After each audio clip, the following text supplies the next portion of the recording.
Welcome back to the Vainglory China Invitational. And we have a three-way tie, which means everyone could be here for a long time. So go get some popcorn, go get a beer, all right? Go grab the cot, take a nap during one of the games that you don't want to watch, and then watch the ones that you want. So if you think round robin is a bad format, you wouldn't be alone. But let me explain to you the situation, okay? Yeah. You have one team that is good in the matchup versus another team, and then bad against a matchup of another team. How would it turn out that those three teams would get the same amount of points and become a tie? Yes. So would you expect that if they play each other in the exact same way again, the same result would happen? Yes. If that happens, we will have a three-way tie again, and it could be a marathon. It could be really fun. Let's jump into the bans here. Sky is banned this time for CNL. That did not work out for Ken last game in this rematch. Celeste will be banned by MusTang. Well, I think this is an easy pick for Sarks. He picks Scarf. He almost picked Vox, but he does go with Scarf. And Ken is trolling us. Ken is going with Ringo, so we all know how this game's going to end. Yeah. I mean, yeah, this is what we were talking about. You know, MusTang definitely looks like the team that has the tools available in their arsenal to defeat CNL. They watched, they studied their play, and they were like, okay, you know, we know what we need to do. And Ken is making it so that we're going to have some deja vu here, almost definitely. Well, because I don't know if we've seen a Ringo win this entire tournament. We have not, but let's see what happens, because Ken, I mean, he is obviously very proficient. Faith? I know I don't have faith per se, but I feel like we haven't seen a Ringo, like the concept of Ringo, even though it hasn't been successful, can work. And we just need to see a massive lead early. We talked about this earlier when we had a Ringo versus Sky. We also had a Ringo versus Celeste. And in the early game, he got slightly ahead, but it wasn't enough to actually carry them into the late game.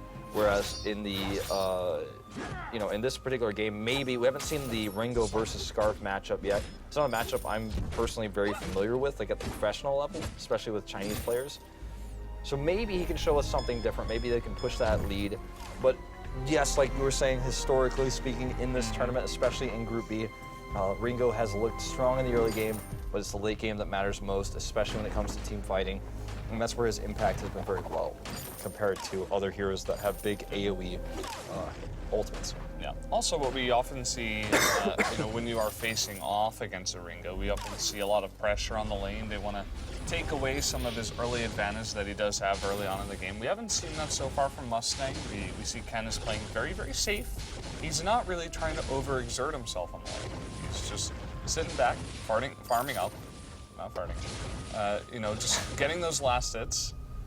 And, that's one thing that Ringo's also very good at with his passive. He gets that auto crit once you do get the last hit. So it's kind of like, I would say it's noob friendly, but it's also like pro friendly, because it's very easy to just sit there and like never miss a creep ever. Yeah. You're just going to hit everything as long as you're on your game.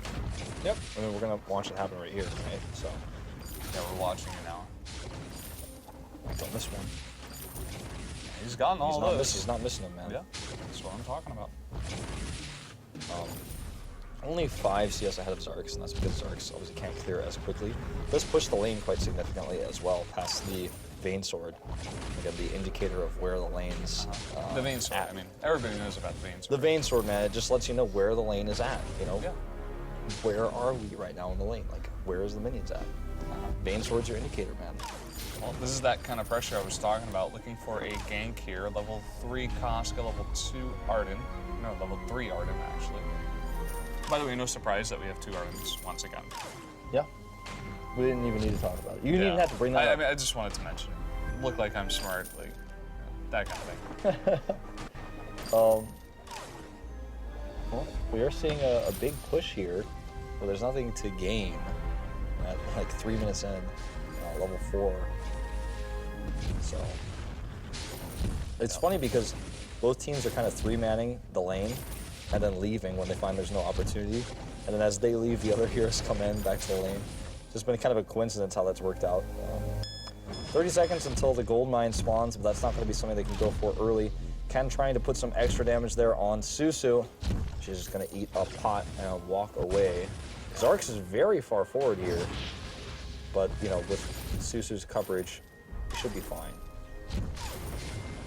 Yeah, I find it funny, by the way, that the more even we get, like the more times, like we saw CNL was the top team, right? And then they went up against MusTang. MusTang proved them wrong 2 games in a row.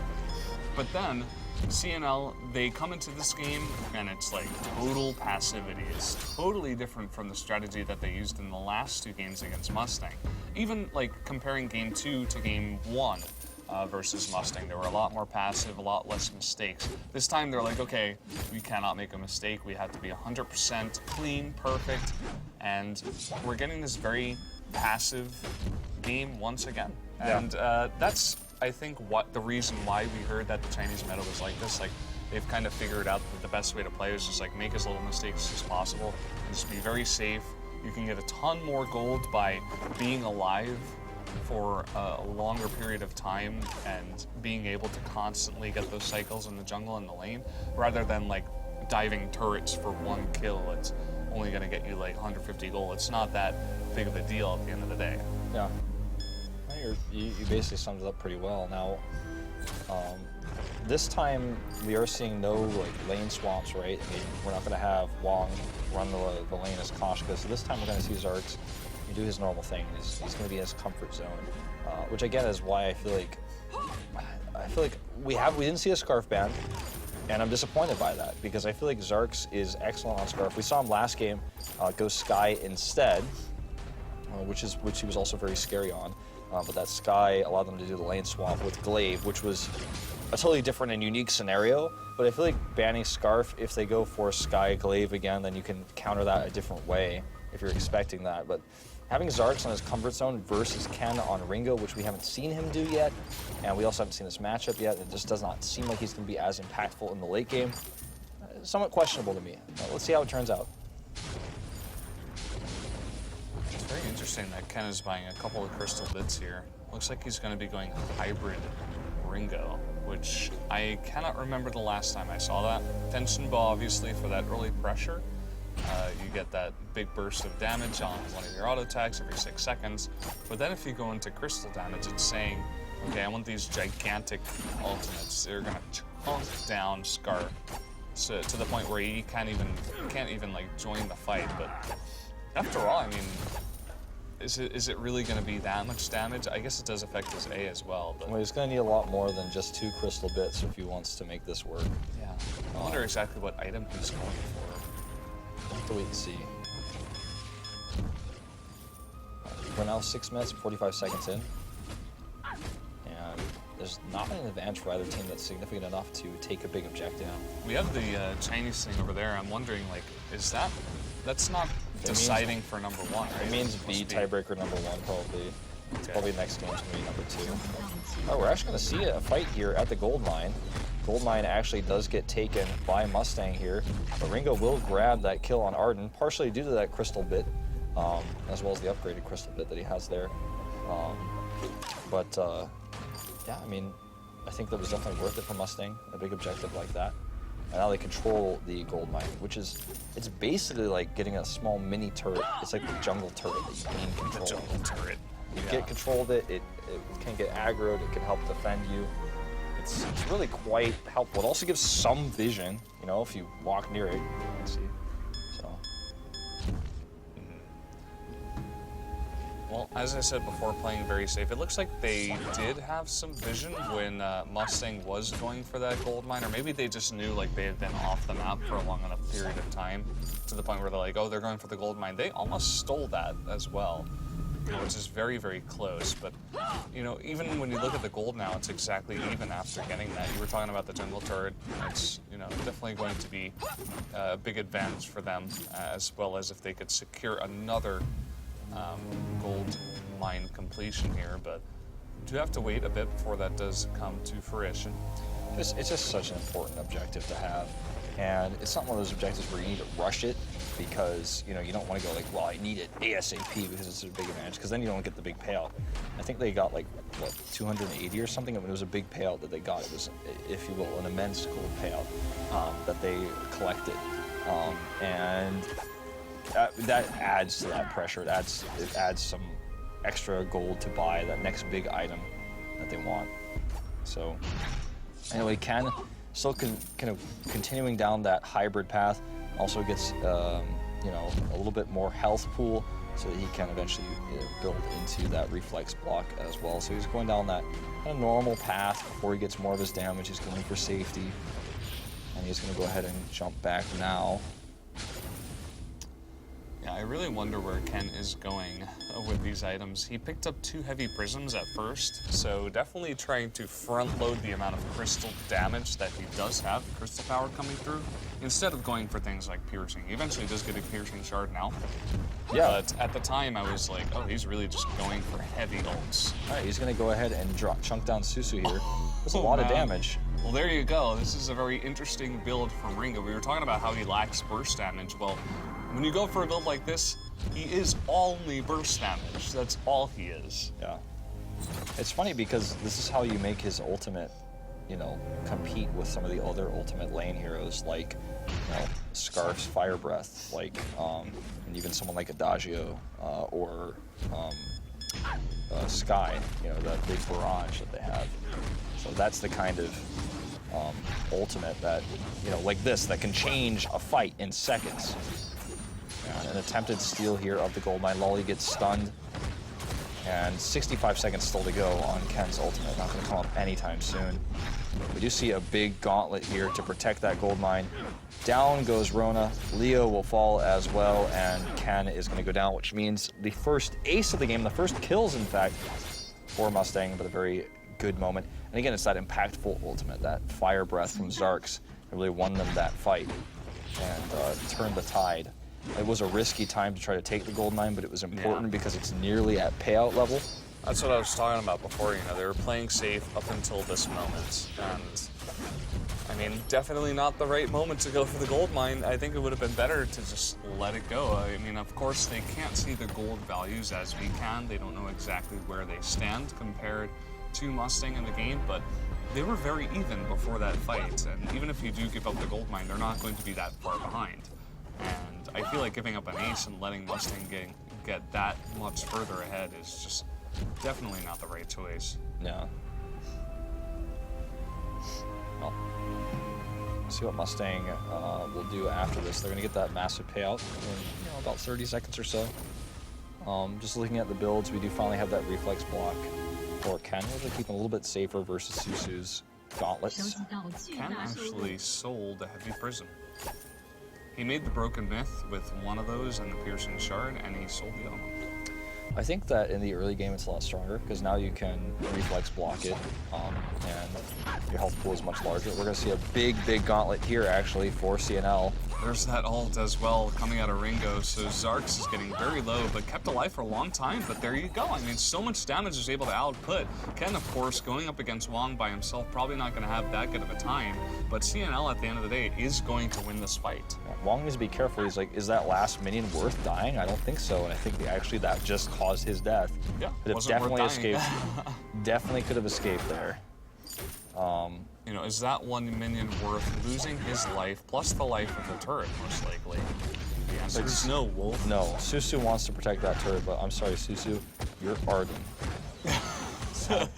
Sad reality. It's time, on the Halcyon Fold. Time to remember you're a dad, and dads come with responsibilities. You're a pretty cool dad, but not cool enough to stop that much damage coming down on the turret. The turret does live, actually, but it wasn't because of Susu. It was because the other members came up and saved it. just to give you guys at home who are like, I don't know, like Twitch chat's like, I don't know. I'm like, no. Yeah. Like, just to give you guys a reality check as well. We've been here for 8.5 hours. Well, this is what happens. I mean, I actually enjoy Tiebreaker as much as anybody. I'm just really tired. So, Ken needs to be careful, man. He's getting out there a little bit. Does not have that forward turret to protect him. I think we call the first turret the Vein Sword turret. What's the second turret then? It's the inner turret. No, then what is the other turret? It's the outer Vein Crystal turret. Audi turret? No, it's the outer Vein Crystal turret. That could be confused with the other Vein Crystal turrets though, so I don't know. Those are just the That vein would crystal confuse turrets. me, man. I don't know if you want to put a difference between those two. It's the upper it's the upper vein crystal turret and the lower vein crystal turret. Zarx is taking a lot of damage here, and Ken does have his ult. He does actually escape here. Definitely not going to ult here. Oh well, I proves me wrong. Jumps it down on Wang, who also gets hit by that gauntlet, and also the Koshka ult goes off here, and that's a very retreating Zarx ult, so it's not going to get much done. MusTang is on full retreat, and Susu may not be able to get out alive. Looks like Ken, rather than just going for a perhaps feeble chase, is going to push down his minion wave to try to get the turret. Zarx is still alive. A miraculous situation here, but not for very long. Yeah, look at Arden chase after him like, I want to save you, and he will. Looks like it will. I mean, Actually, Scarf maybe chose not. to stay, and in fact, it looks like it will be 3 members going down, no ace, but that is CNL coming back in this game. Yeah. All it took was the thing that we thought was going to be their bane in this game, but actually is apparently doing them great success, is their somewhat crystal hybrid Ringo that they're using here. Yeah. It's funny, I mean, Super Evil Corp is a fantastic company. They've been trying to make both builds work, but maybe they didn't expect that a hybrid build would work. But it is here. It's very exciting to see. This is the kind of stuff that gets me hyped. Yeah, I actually enjoy the amount of damage it's doing just in general. You know, weapon power, Ringo is definitely better in the long term, like for these big, long, drawn-out fights, but that's not what they're about. They're just trying to kill Scarf and Scarf alone. And this pretty much. meta is not about long fights either. Yeah, exactly. I mean, how many long fights do we see? It's just You lock them down and you try to kill them within the timer of Gauntlet. Yeah. It's like, can you kill them before they get out of the Gauntlet or not? So, speaking of gauntlets, there's Leo dropping it down, gets the double stun on Wong. And, oh man, Susu taking a big hit. Unfortunately, it's Susu who's super tanky that takes the hit rather than Scarf. There goes Scarf, though, and actually this is going to be another win here for CNL. Wong taking a lot of damage. That lifesteal here from Rona, and I don't think they're going to be able to get the ace. Well, they would love it. Susu is going to be able to continue to protect that turret and prove us wrong. She's just like, watch this, I'll protect the turret again. No, she can't do it. It's going to happen. Like, you just It's going watch. down. It's going down. You They just can- watch they can get Susu, the it's going turret down. And the Kraken right now. That's the position they're in right now. And this is going to be CNL taking a massive lead, 3,000 gold lead. Kraken pushing down. Yeah, CNL isn't fooling around anymore. They wanted to, I guarantee you they wanted to save this build for Ringo for semifinals and finals, like when they're facing DMG, but they're like, all right, our tournament life is on the line, we're in a tiebreaker, let's bring it out. They would never expect it, they're not going to ban Ringo. And here we go. I mean, it's owning up these fights. So they're not actually going for the second minion mine. I'm just going to go straight for the push here. They didn't get over there quickly enough, and also MusTang was moving in a position to deny such a move. But even without the second minion mine, this Kraken is going to push down this center turret. I don't know what I was calling it earlier. It's going to go down. We're going to see a big fight, actually. Koshka does ult to try to save them. There's a big defensive gauntlet going down, but Ringo gets the kill on Koshka. And they actually do need to kind of back up here and get that turret down. But again, look, this hybrid Ringo is doing a lot of damage, and Susu is going to fall here again, and it looks like it's going to be an ace. And they actually have enough power, I think, to finish the game right now. That's going to be it. CNL rather, is going to be able to finally find a way to defeat MusTang in game number 3 against them.